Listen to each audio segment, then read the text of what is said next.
climb it, limb it, cut off the top of it, and attach a pulley called the block to the top of the tree. Then they'd run a long steel cable through the pulley out into the forest. The other end of the cable was at the bottom of the spar tree, attached to a steam engine called a donkey. They would fire up the steam engine and yard the logs through the forest to the base of the spar tree so they could then be transferred to the river. Now, this job was one of the most dangerous jobs out there. In fact, they often refer to it as widow's work. What? I'm not even married. Yeah, we're both totally single. Find us on Timber.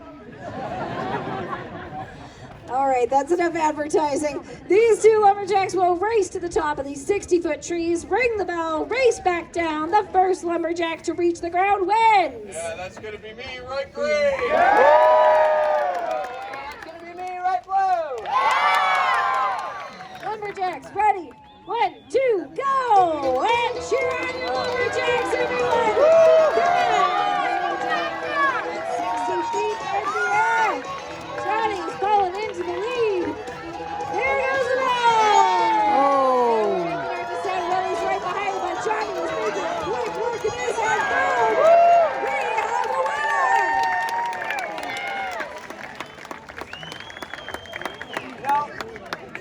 No, it doesn't count. winner! Why not? Well, it doesn't count. You guys all saw it. You cheated. Well, he just fell down the tree. Right. Would you like a rematch? No, he wins. Let's hear it for both lumberjacks again, everyone. That's not easy.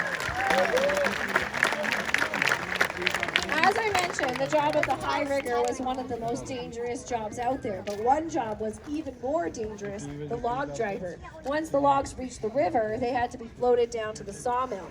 So a log driver would get on top of these floating logs with spiked boots and a long wooden pole and drive them down the river, living in a log cabin strapped to the back of the floating logs for weeks at a time, which earned them the nickname River Rat.